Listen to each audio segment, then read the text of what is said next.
Good morning. आज LCR series circuit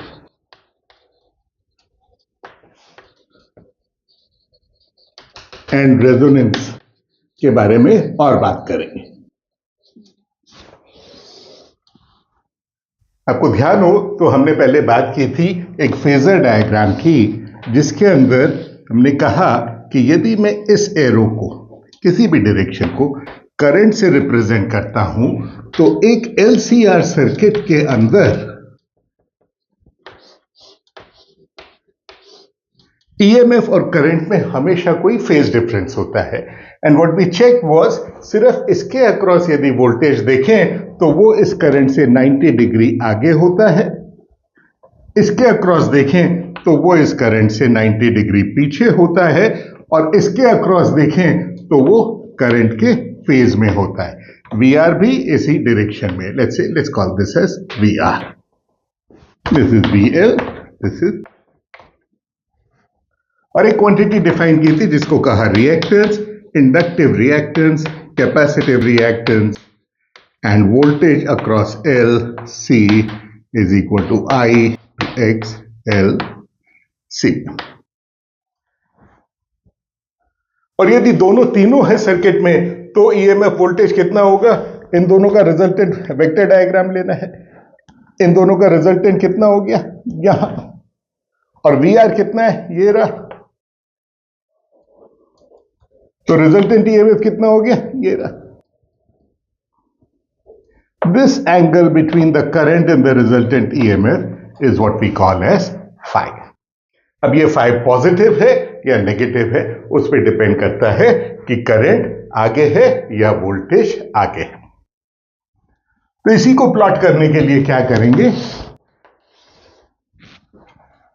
inductor में voltage current से आगे है, विच मीन्स यदि मैं वोल्टेज के लिए EMF के लिए ये ड्रॉ करूं, वोल्टेज अक्रॉस द इंडक्टर, तो करंट के लिए क्या ड्रॉ करूंगा, वोल्टेज करंट से आगे है as a function of time, ये वोल्टेज, विच मीन्स जब वोल्टेज मैक्सिमम हुआ वो जल्दी हो गया मैक्सिमम, करंट कब होगा, बाद में होगा, बाद में होगा मतलब इसके पश्चात, सो एज अ रिजल्ट उसका मैक्सिमम आएगा यहां पर कहीं पर। इसी प्रकार कैपेसिटर के अंदर इट वोल्टेज लैग्स बिहाइंड, यानी करंट पहले मैक्सिमम हो जाता है, वो बात। और एक स्थिति आती है जब रेजोनेंस होता है। रेजोनेंस होता है मतलब इस वेक्टर डायग्राम के अंदर यदि ये क्वांटिटी जीरो है, यानी VL बराबर VC है, यानी XL बराबर XC है, तो वोल्टेज और करंट हमेशा फेज में रहते हैं, and that is the condition that we called as resonance condition. एक इधर एक इंटरेस्टिंग चीज देखते हैं जिसको हम कहते हैं इंपीडेंस ट्रायंगल। इंपीडेंस को डिफाइन कैसे किया था,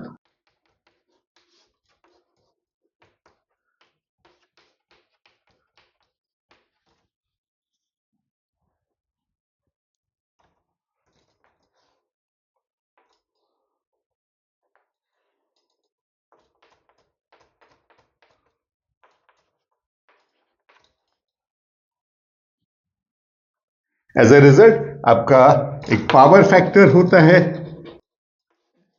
जो हम पहले देख चुके हैं, जिसको कॉस थीटा कहते हैं, कॉस थीटा हियर, और फेज एंगल है phi such that tangent phi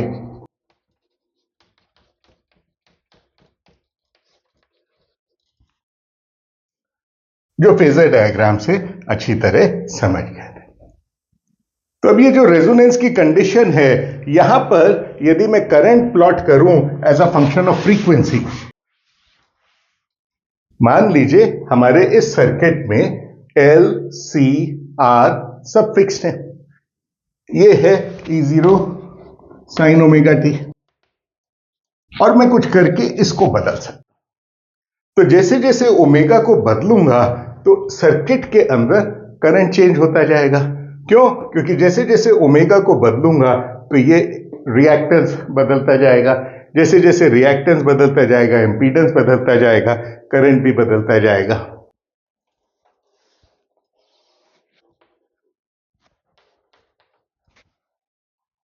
So what you get is something like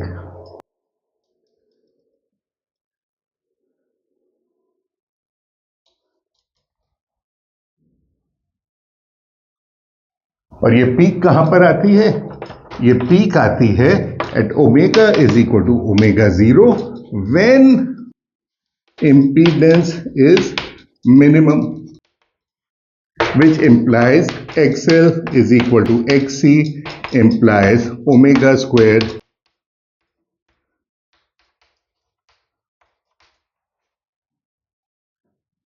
इसको कहते हैं रेजोनेंट फ्रीक्वेंसी। जो एल और सी यदि दिया हुआ है तो रेजोनेंट फ्रीक्वेंसी सर्किट के निकल जाए।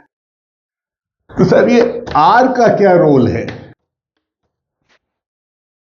ये आर डिसाइड करता है कि ये कितना है। कहने का मतलब है ऐसा भी आ सकता है और ये ऐसे भी आ सकता है और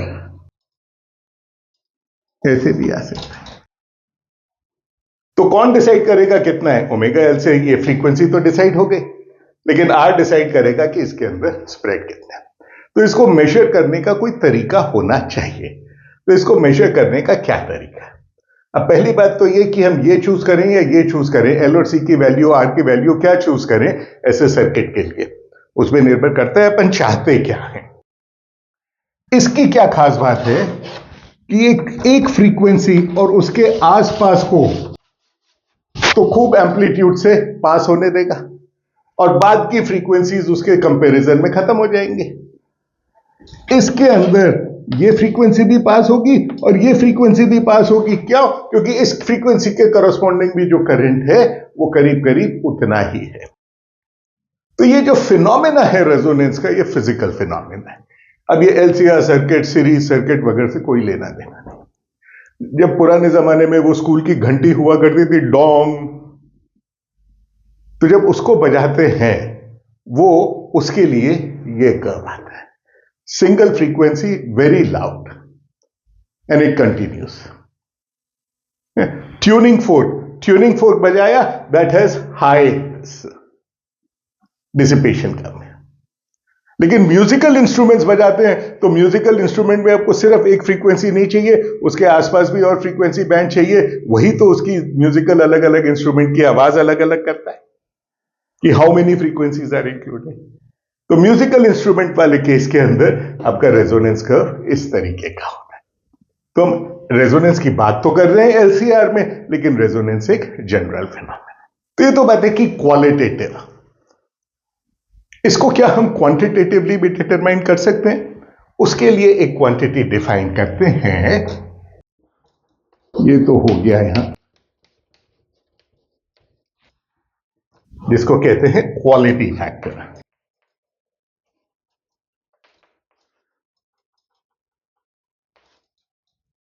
And how do we define this? This is defined as 2 pi times maximum energy stored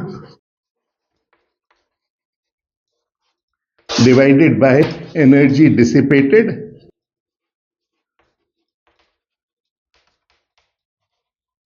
per cycle। और ये 2 पाई क्यों लिया अभी मालूम चल जाएगा। तो this quality factor Q, maximum energy store कितनी होगी?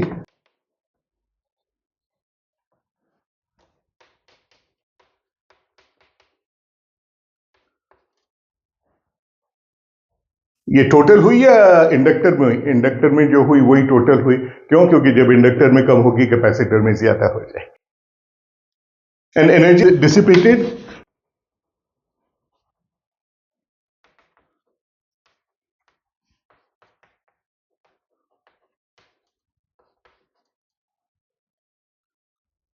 और पर साइकिल मतलब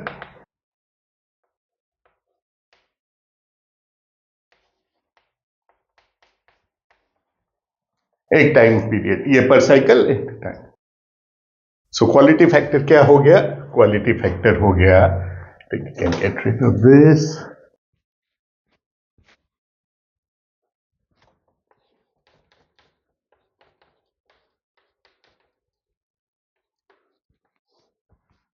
आई आर एम एस कितना होता है? I R M S is I max upon root 2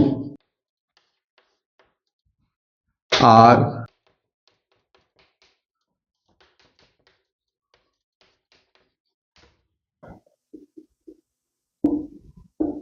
yes. So the quality factor of a resonant circuit is omega L by R और omega के लिए 1 upon root LC लिखेंगे तो this is equivalent to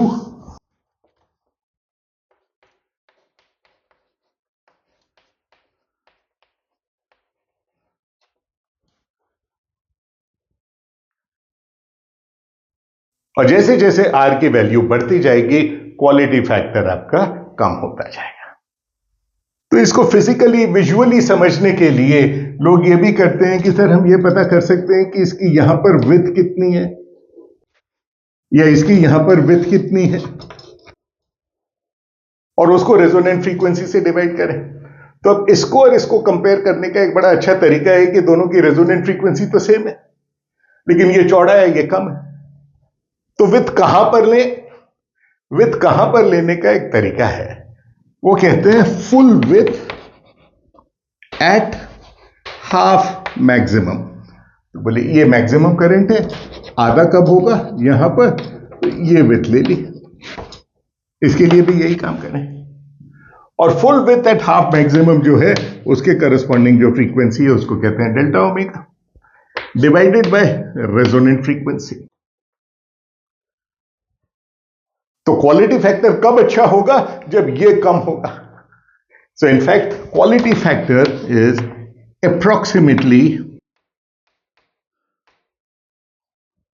approximately exactly ना, ये सिर्फ visually समझने के लिए। It is not defined like this, it is defined like this. तो क्या ये और वो सेम चीज आती है? The answer is no. और इंपॉर्टेंट बात क्या है? इंपॉर्टेंट बात यह है कि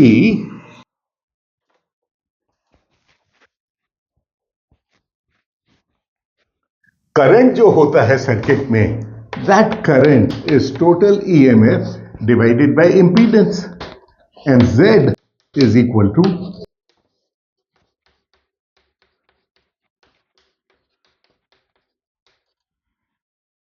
अब मैं चाहता हूं कि current should become I max upon 2. I max corresponds to Z min, which is equal to R. So I max is E upon R. और मैं चाहता हूं current half I max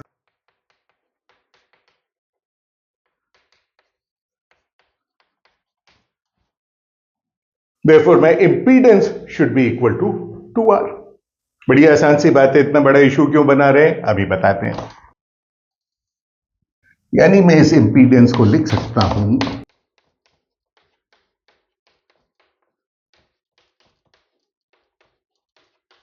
square कर दिया। तो मुझे यह पता करना है Excel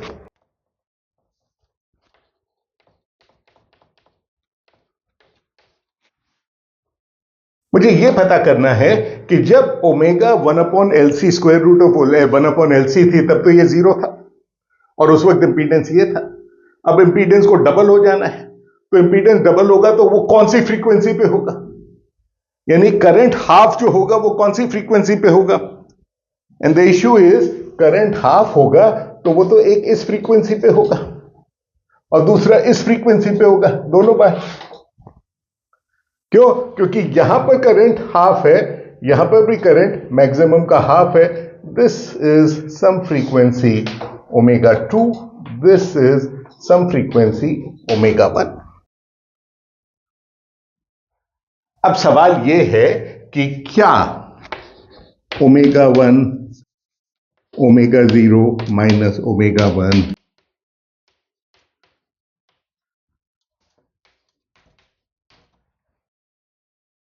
and the answer is only approximate. So what is the way to solve this problem? The way to solve this is the following. Current half होने के लिए इंपीडेंस तो ये हो ही गया, विच मीन्स एक बार आया हमें omega L1 corresponding to X omega 1L minus omega 1C plus R square should be equal to omega 2L minus current half होने के लिए दोनों तरफ इंपीडेंस बराबर होना चाहिए, ओमेगा 1 और ओमेगा 2 अलग अलग है, आर की वैल्यू में कोई चेंज नहीं हुआ तो ये आर को हटा दिया, ये स्क्वायर रूट को हटा दिया, सब हट गया। तो इसमें एक इंटरेस्टिंग बात तो ये हुई कि दिस गिव्स मी ओमेगा 1। आप कहेंगे कि sir is equal two plus minus होना चाहिए स्क्वायर रूट की वजह से, दैट इज करेक्ट, बट अभी बात करते हैं। This tells me that omega 1 L is equal to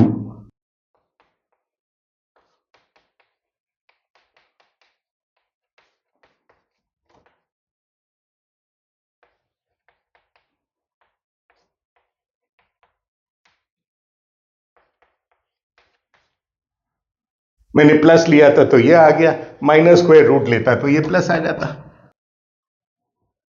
ये ओमेगा 1 और ओमेगा 2 कैंसिल हो गया, which means what I'm left with is omega 1 omega 2 is equal to 1 upon LC. But this is very interesting. Why? Because I know 1 upon LC is omega 0 square.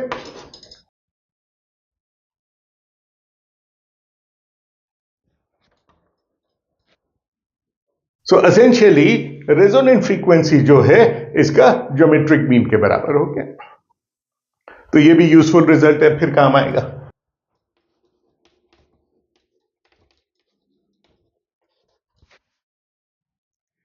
क्या इसमें हमने कोई approximation काम में लिया है? नहीं, कुछ ऐसा नहीं किया ओमेगा, इसको ओमेगा को लिख दो omega 0 plus delta omega, omega 0 minus delta omega, expand कर दो, डेल्टा ओमेगा छोटा मान लो, वगैरह वगैरह वगैरह, कुछ नहीं।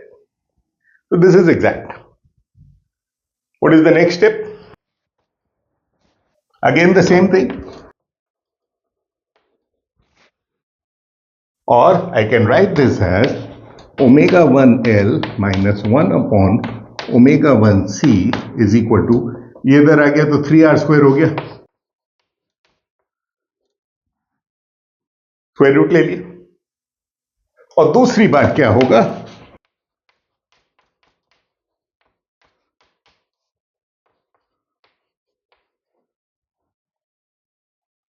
नो क्यों? क्योंकि एक बार फ्रीक्वेंसी कम है, एक बार फ्रीक्वेंसी ज्यादा है, तो एक बार ये ज्यादा होगा, दूसरी बार ये ज्यादा होगा, तो दूसरी बार होगा this and this.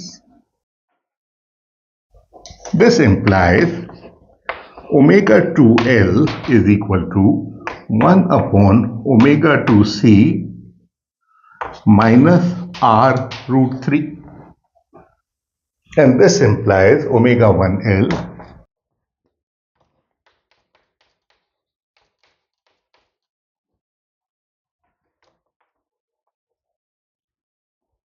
now what? इसको I think we can get rid of this. इन दोनों को सब्ट्रैक्ट कर दीजिए,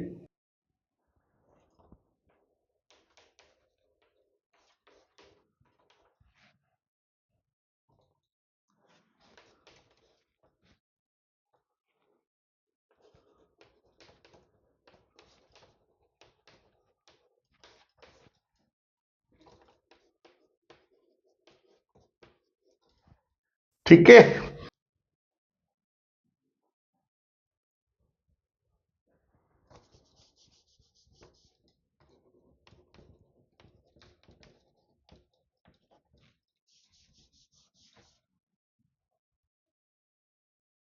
this we can write as, ये इधर आ गया माइनस, तो ओमेगा 1 माइनस ओमेगा 2 कॉमन,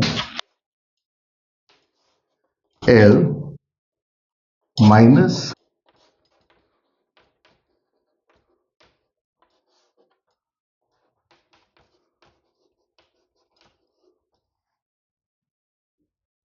ये माइनस आएगा या plus, that's all what the catch is. Yes, which is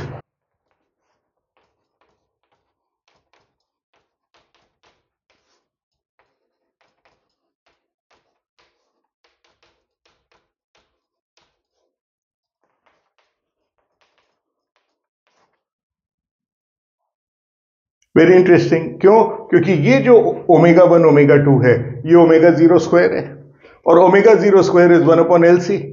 तो ये सब कट गया, बाकी बचा 2। ये 2 भी इससे कट गया, बाकी बचा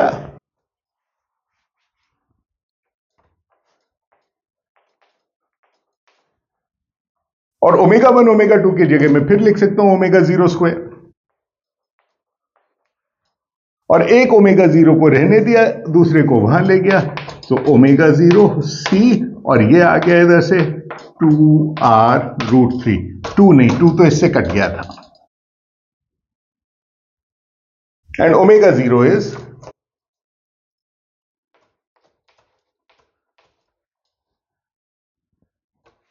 so this is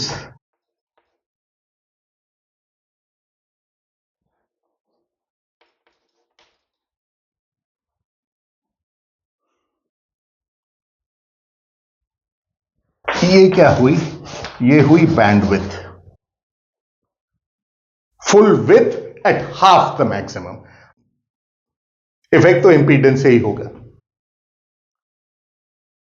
और लेकिन ये कम या ज्यादा कहां है उस पर भी डिपेंड करता है कि मेरी रेजोनेंट फ्रीक्वेंसी क्या है। सो this becomes fractional half with.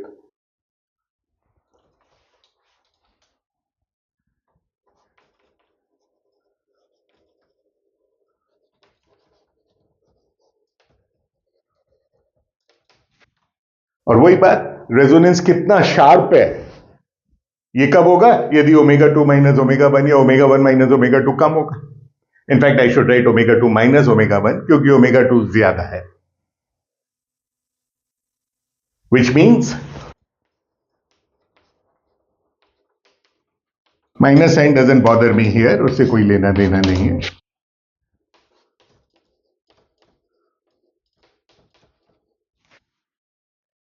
Interesting, पता नहीं, देखते हैं।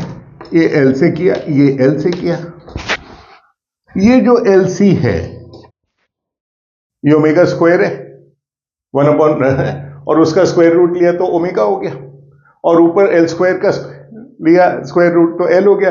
सो दिस बिकम्स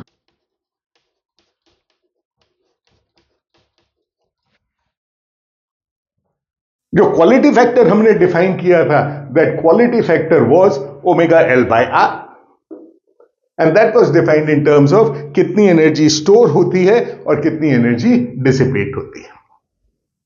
लेकिन full with at half maximum, या इस तरीके से करें कि कितना शार्प रेजोनेंस है, उसके लिए ये एक आर्बिट्ररी डेफिनेशन ली। क्या है आर्बिट्ररी? आर्बिट्ररी तो है, आपने क्यों कहा करंट का आधा हो गया उसको माने, करंट का कितना हो जाए उसको माने। In fact it's a nice interesting problem. क्या कि करंट का कितना कम हो जाना चाहिए जिससे ये फैक्टर 1/√3 गायब हो जाए, है ना? एल्जेब्रिक एक्सरसाइज है कोई।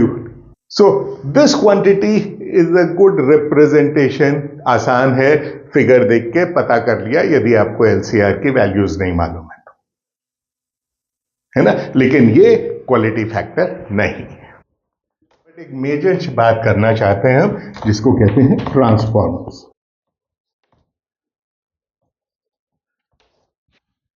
हमारे घर में बिजली आती है, कहां से आती है? कहीं से, जहां से प्रोड्यूस हो रही है, और वो प्रोड्यूस होके यहां तक ट्रांसफर कैसे होती है? थ्रू द लाइंस, अपने को दिख रही है।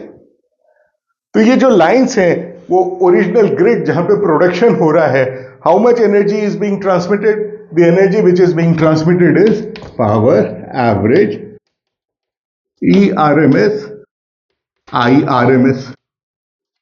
अब ये आर एम एस हटा देते हैं, बार बार वही काम में आएगा, इसलिए हम नहीं लिखते, लेकिन इसका मतलब आर एम एस है। So that is the power being delivered. और इतनी बड़ी ट्रांसमिशन लाइन है, आपके केबल्स हैं, तो उनका कुछ रेसिस्टेंस होगा, और उस रेसिस्टेंस में कुछ एनर्जी वेस्ट होगी, और वो कितनी वेस्ट होगी?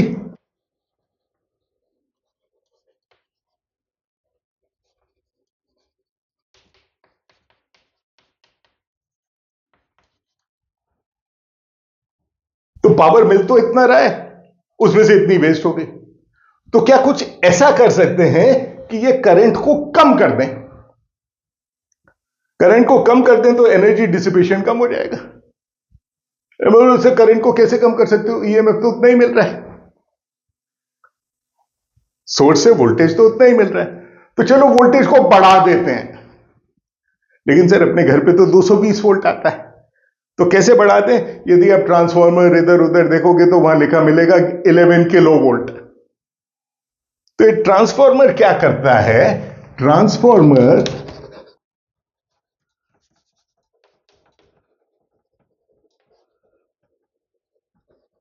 जो वोल्टेज प्रोड्यूस हुआ, जहां प्रोड्यूस हुआ वहां पे भी हम नहीं चाहते बहुत ज्यादा वोल्टेज हो। क्यों? Because it becomes dangerous. और घर पे 11 किलो वोल्ट आ रहा है, गलती से हाथ लग गया तो सब गड़बड़ हो गया। तो ट्रांसफॉर्मर क्या करता है? जो इलेक्ट्रिसिटी प्रोड्यूस हुई उसको स्टेप अप कर देता है। किसको? वोल्टेज को।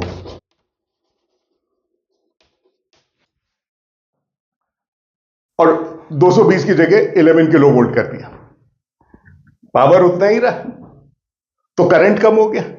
करंट कम हुए तो लॉसेस कम हो गए, और जब आपके ट्रांसफॉर्मर तक आ गई उसके बाद डिलीवर होने लग गई जब इलेक्ट्रिसिटी, तो वो जो इलेक्ट्रिसिटी डिलीवर हो रही है उसके उस वक्त हमको एक स्टेप डाउन ट्रांसफॉर्मर करना पड़ेगा, जिससे 11 किलो वोल्ट से या जो भी किलो वोल्ट है उससे वापस 220 या कुछ आ जाए। तो ये कैसे करता है transformer? What is the working principle of a transformer? वो सबसे आसान काम है। क्यों? क्योंकि आप इलेक्ट्रोमैग्नेटिक इंडक्शन पढ़ चुके हो और जानते हो कि d∅dt से ईएमएफ प्रोड्यूस होता है। तो आपका कोई मैग्नेटिक मटेरियल का कोर है, यहां पर आपने कोई वाइंडिंग कर दी, यहां पर भी कुछ वाइंडिंग है, इसको कहते हैं प्राइमरी सर्किट की वाइंडिंग्स पी, इसमें की हमने सेकेंडरी सर्किट की वाइंडिंग। ये मेरा सोर्स है जिसने इलेक्ट्रिसिटी को जनरेट किया। और सिंप्लिसिटी के लिए अभी आइडियल केस लेते हैं। आइडियल केस में क्या होगा? आइडियल केस के अंदर इसके अंदर करंट और इसके अंदर जो वोल्टेज है, यानी इंडक्टर के अंदर वोल्टेज और करंट में 90 डिग्री का फेज डिफरेंस होगा। और 90 डिग्री का फेज डिफरेंस होगा तो how much energy is given to this? The answer is 0, क्योंकि energy transmitted is proportional to cos theta factor, phase difference, और थीटा इज इक्वल टू π/2। अब क्या होगा? इस ऑल्टरनेटिंग करंट की वजह से ये जो मटेरियल है यहां मैग्नेटिक फील्ड बनती जाएगी, और वो मैग्नेटिक फील्ड की डायरेक्शन करंट के साथ साथ बदलती जाएगी। Rate of change of flux होगा, और वो rate of change of flux की वजह से ईएमएफ इंड्यूस होगा, और वो कितना होगा? वोल्टेज या इंड्यूस इसके बराबर। और यहां क्या होगा? वहां पे भी यही होगा, एग्जैक्टली द सेम। तो इनफैक्ट ईएमएफ इंड्यूस्ड पर टर्न क्या हो गया? इसके अंदर VP, number of turns NP, this is my original EMF. और यहां क्या हो गया? उतना ही हो गया।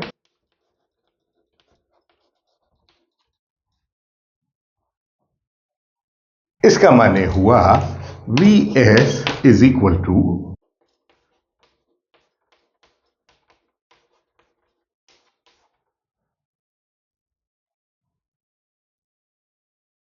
तो यहां पे टर्न्स यदि कम है, यहां पर टर्न्स ज्यादा है, तो ये क्वांटिटी ज्यादा हो गई, 1 से ज्यादा हो गई। तो यहां जो वोल्टेज आ रहा है उसके मुकाबले यहां जो ईएमएफ हमको मिलेगा या वोल्टेज मिलेगा, that will go up, step up हो गया। रिवर्स कर देंगे तो स्टेप डाउन हो जाएगा। लेकिन स्टेप अप करके क्या किया? स्टेप अप करके ये बढ़ा दिया, करंट कम हो गया, एनर्जी लॉसेस कम हो गए। लेकिन ये तो ओपन सर्किट है। अब क्या होगा? अब ये है कि मान लीजिए इसके अक्रॉस मैंने कोई रेजिस्टेंस जोड़ रखा है। जब तक ये स्विच ओपन है तब तक तो इसमें कोई करंट नहीं आ रहा, और जब तक इसमें करंट नहीं आ रहा, जो कुछ हमने लिखा है सब सही है। But the moment you switch it on तो इसमें करंट फ्लो करेगा, इसमें करंट फ्लो करेगा तो उसकी वजह से यहां फिर इंड्यूस होगा ईएमएफ, इसमें जो ईएमएफ इंड्यूस होगा उसकी वजह से इसमें भी करंट फ्लो करेगा, अब इसमें भी करंट फ्लो करेगा तो उसका फेज अब ईएमएफ से परपेंडिकुलर नहीं होगा, which means some power will be given from here to here. तो जैसे ही आपने रेसिस्टेंस वहां कनेक्ट किया तो अब ये ईएमएफ आपको यहां पर पावर दे रहा है, और यहां से यहां तक कितनी पावर ट्रांसफर हुई, बराबर, क्यों? बिकॉज हम मान के चल रहे हैं यहां कोई लॉसेस नहीं है ना, और यहां कोई लॉसेस नहीं है, देन पावर इस सर्किट के अंदर करंट कितना है, शुरू का मैग्नेटाइजिंग करंट की बात नहीं कर रहे हैं, जो इंड्यूस करंट हुआ इसकी वजह से, ये पावर है, और ये कि ये पावर सेकेंडरी सर्किट को मिल गई, and Vs we can write as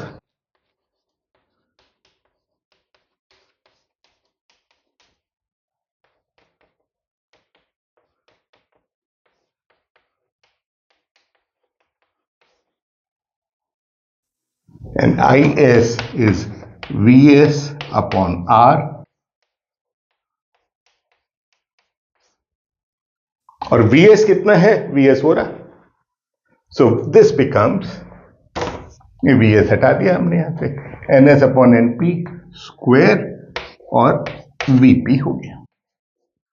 Therefore, this is interesting. So you get Ip is equal to Vp divided by R